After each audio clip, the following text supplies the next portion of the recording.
Welcome back to the new SEC podcast. I'm Hunter Zeisman here with Randall Ledet Jr. We're in the last week of football. Week 13 is done.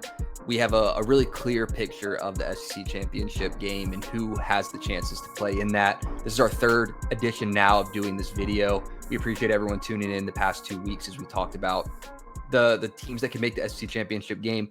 We got 4 teams left, and it's a lot less confusing this week, so it should be easier. Yeah, definitely a pretty clear picture. In that Kentucky Vanderbilt game played a huge role in clearing everything up.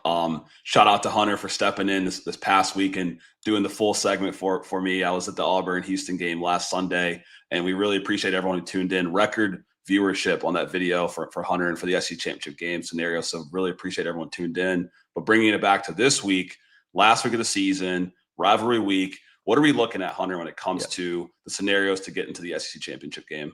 Yeah, pretty clear right now. If the season ended today, it's A&M and Alabama. They are the 2 teams right now that control their destiny. Texas A&M, I mean, the clear front runner. They haven't lost not only a game, they haven't lost an SEC game. They are in the lead. All they have to do is win next week against Texas. Same with Alabama. All they have to do is win against Auburn. Like you mentioned, the tiebreaker games, whether it was Tennessee, Florida, Kentucky, Vanderbilt, that all shook out to put Alabama in the clear spot to win. So these are the 2 favorite teams to win the game right now. Texas A&M plus 140 per bet MGM to win the SEC game. Alabama plus 225. 2 teams that control their destiny. Now, we talked about it, though. These are 2 hard kind of games for them to have to win to get there. Yeah, it's it's not like it's a game where Oklahoma's playing LSU. There's no natural rivalry. Obviously, Texas versus Texas A&M, first time playing in Texas probably since the 2010s era. So a lot on the line there. Texas is still kind of sitting there, still with an outside shot at the playoffs. So there's a lot to play for them. And this Auburn team, I mean, you could attest to it as an Alabama fan, Hunter. Like, they have the potential to upset Alabama, especially when you're playing in Auburn and playing on the road. And we saw it was Mercer. Deuce Knight looked good. Like they have something different back there. And that was kind of the inhibiting factor for them on this season. You know, we are going to preview these games more in depth, the Texas game, Texas A&M game, the Alabama-Auburn game. So not to really dive too much into that. But when you're looking at the 2 other teams who have a shot here, there's some hope. There's absolutely some hope to make it to this game. And I know we're going to get comments on whether you want to make the game, whether you want to play in the game. We'll talk a little bit about that too. I don't like that narrative. I think everyone should want to play in this game. It's a hard conference. Most of these fans who watch us, most of the teams view it as the number 1 conference. Why don't you want to win it? But let's talk about the other 2 teams, right? Georgia and Ole Miss coming from the back. They just need some shakeup in front of them. It's Georgia right now looking at one of these 2 games to go their way. If Texas beats Texas A&M or Auburn beats Alabama, that is now Georgia's opportunity to slide in and take that spot. They hold the tiebreaker over Ole Miss to get there should one of these teams lose. Ole Miss now, on the other hand, needs both of those games to go their way. They need Texas and they need Auburn. And for Ole Miss, they also have to beat Mississippi State. Georgia is done with conference play. Ole Miss still has 1 more game that they have to win. So they need 3 things. Georgia just needs 1. It's pretty clear as day. Like, either, like you said, A&M and Alabama lose, and then Georgia backfills into the game. And obviously Ole Miss has scenarios that they could take advantage of while also winning the Egg Bowl. So there's not too much to say there. I think if I was a Georgia fan, I don't understand the attitude of not wanting to compete for an SEC championship. Like, why wouldn't you want to be back-to-back champs? Like, why wouldn't you want to continue to be the masterclass of the SEC and win your conference championship in your state? I don't see the point of that rhetoric. And I get the bigger sites. The national championship is bigger than the SEC championship or whatever it is. And if we don't play in the SEC title game, it's 1 more week that we're resting, or we don't have the opportunity to drop spots because of that. And I want to talk a little bit about that too. But I always want to play in this game. I'm an Alabama fan, like Randall mentioned. I look at a lot of this from a non-biased lens, but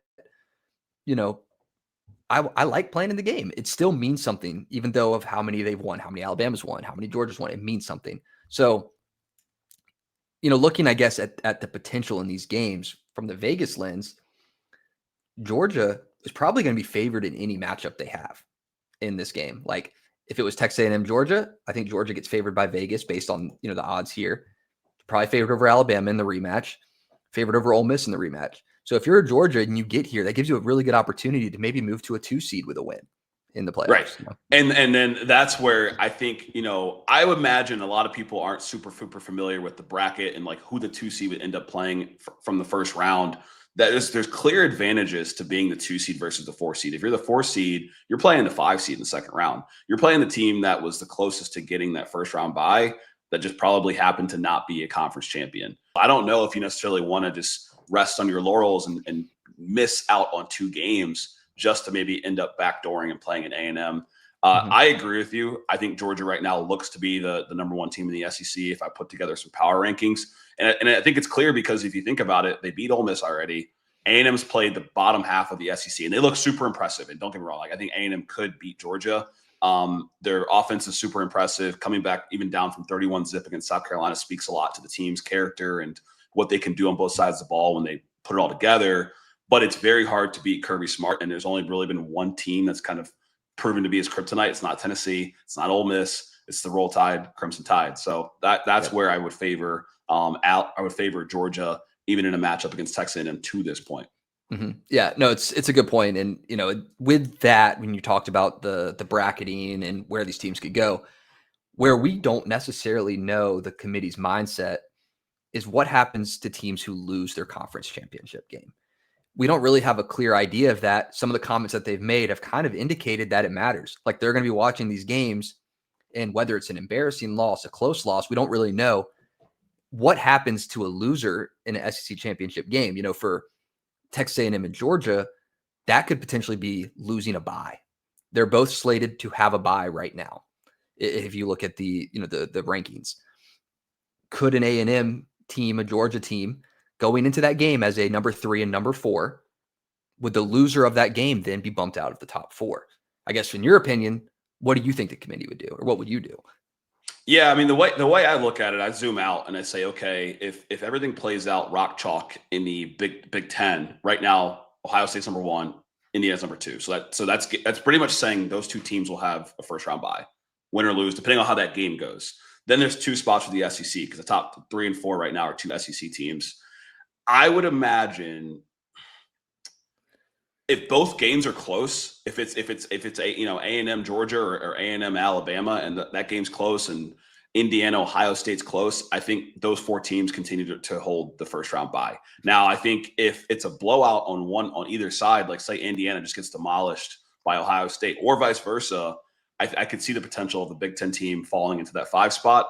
And then you got to factor in the Big 12 into the mix. If Texas Tech dominates BYU in their conference championship, I would think deservingly that the Big 12 deserves one of the first round bye spots. So it really depends on how, as we talk all season, the Big 10 and the SEC ultimately are the measuring stick, and how those games play out compared to how the Big 12 game goes will determine if the 2 teams in the SEC will get that first round bye despite being a winner or loser in that game.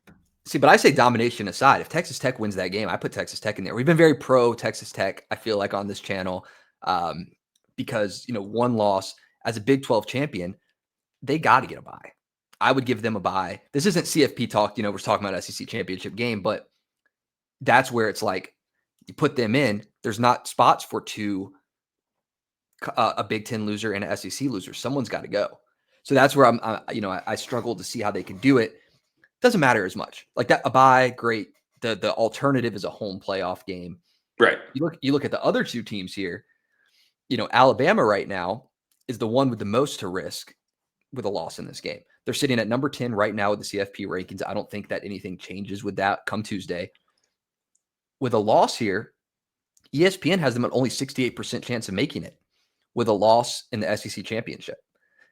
And I don't necessarily agree with that. I think there's a difference between falling out of a first round bye versus falling out of the playoffs if you've qualified to make the SEC championship. Like, you could call it SEC bias, but I feel like if you only have one SEC loss regular season and you lose in the conference championship, whether it's a rematch to Georgia, who you already beat, or A&M, who's undefeated in the conference, probably going into that game, I don't see how you fall out of those top 4 to 5 teams that make the playoffs from the SEC, despite having a 3rd loss.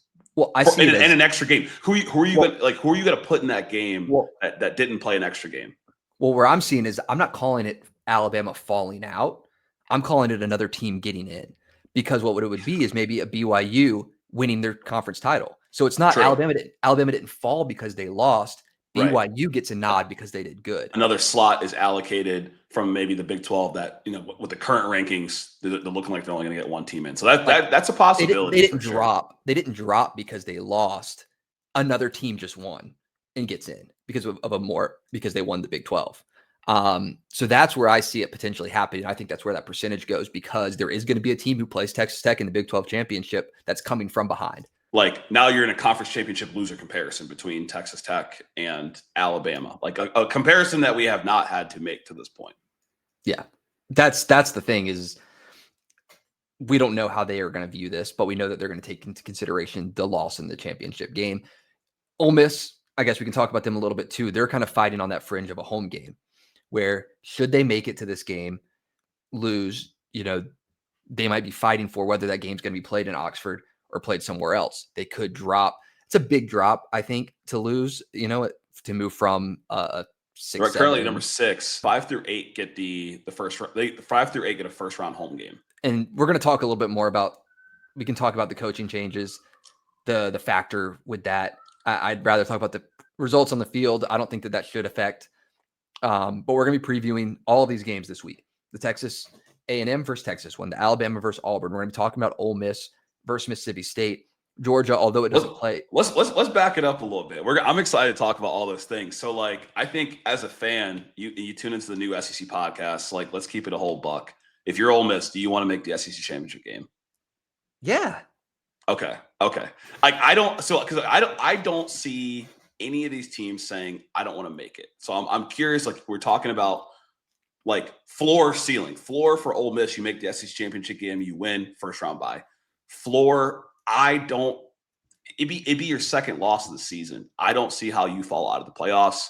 I don't see how you fall out of the top 5 to 8 seed range, which gives you a home playoff game. So I don't see how the floor is bad outside barring any injuries, which is a factor for any team playing another game of football. It's injuries. It's injuries. I mean, I think from what it brings to your school, what it brings to commits. So I want to play in the game. It matters to me as a fan to see my team play in this game instead of sitting at home. And then, to want to buy, even though you didn't play, because I think that the Big Ten championship should get a buy. I think the SEC championship should get a buy. Not automatically. I think it's earned. Big 12 champion, especially if it's Texas. I don't think the ACC champion should get a buy. I don't think so either. I was at the Georgia Tech Pitt game yesterday, and I don't think either of those teams are going to play in the conference championship. I think it's going to be SMU and Virginia, but what that conference has shown me this season is not buy worthy. No, it's not. And obviously, we don't. The G5 programs, there's not a school in there putting together an impressive enough resume to earn a bye as well. We saw that last year with Boise State, right? They went 13-1. They beat a ranked UNLV twice. They lost to a ranked Oregon team relatively close. Hunter is very known to say that was one of the best G5 teams, and they earned their way to a bye. They earned that top 4 spot. To a playoff spot, not to a bye. To a playoff spot, yes. But this year from the G5 race, I don't see a team that would have earned a bye given the schedule they've played and how they performed. Even we saw JMU yesterday. They only won by 4 or 5 points to Washington State. So did Ole Miss. So did Ole Miss, right? But we talk about the SEC strength of schedule. JMU is not playing the same level of competition week in and week out. I'll give the benefit of the doubt to the Ole Miss team, maybe coming off of playing Kentucky and playing LSU, where you have a slower day against Washington State. Yeah, it happens, and we're recording here on Sunday. The games have just happened. Tuesday, the CFP rankings will come out again with another edition with only 1 week of regular season left. So we'll be able to talk a little bit about that as we know how things start to form. I don't think from the top 10 anything changes. We'll see how they value the Notre Dame win by 70 or 63 points over Syracuse. Little style points against a backup quarterback beating up Syracuse. And if all things aside, they're looking at rushing averages. They mentioned rushing averages for Alabama on how they placed Alabama based on not being able to run the ball. Alabama said, all right, here's 8 rushing touchdowns for you. I mean, they're looking at averages. Who cares who it's against? Because we've seen Yeah. schools do it against inferior opponents, and they're considering that. So, Right. I think we Which saw is an some interesting stat because I'm not, I don't have all the stats in front of me, but like I haven't really known Texas Tech to be a super rushing team that they can run the ball well. I think like Ohio State's more known for their passing. I think we're just kind of nitpicking on areas and ways to improve. And we know that Oklahoma is not really rushing or passing that much, Yeah. Despite being ranked higher because they beat a ranked Alabama among other ranked games. So it just feels like it's very nitpicky of what are the gaps and how can we justify where teams rank based upon those gaps. Probably because the head chairman is trying to find a head coach who wants to go to Arkansas right now, and he's not worried about this as much as he is trying to keep his job by hiring someone who's better than Pittman. So the focus could be elsewhere, and that's why his answers aren't really adding up. Potentially. Well, that's CFP. That's CFP yeah. talk. SC championship talk. 4 teams in these matchups: A&M, Alabama, Georgia. I want to hear in the comments who you guys would pick out of these 4 to win the SEC. Taking into consideration who they're playing next week, their odds to make it. Right now, A&M the favorite in Vegas to win it all. Alabama and Georgia tied at 225. Ole Miss plus 1,500 because of all that they need ahead of them. Should they make it, I think they have a good shot against these 3 teams. We saw how close the game was with Georgia when they played. They have not played Alabama and A&M, but we can speculate on that. All 4 of these teams have a pretty big game this week. Yeah, I think the Ole Miss A&M game offers the most like explosive power. Like I would expect a line like 58.5 for over under, not line, but the 58.5 over under for a game like that. I could see that. I could see that for sure. I mean, we'd see how the pass rush from A&M would affect, Trinidad Chambliss, something that they do really, really well. And, Ole Miss being able to run more effectively probably than any team that A&M has faced this season, except for, Missouri. Yeah, Missouri, Florida. That's probably about it. Yeah. So let us know what you guys think. We appreciate you tuning in here. This is the last edition of this video that we'll do because after this week, we'll know who will be playing in that game. As always, we appreciate you tuning in. Hit that like button, subscribe button for more content around the SEC. We talk all 16 teams and we talk them every week. Don't miss it. I'm Hunter Zeisman. He's Randall Ledet Jr. And until next time. Until next time.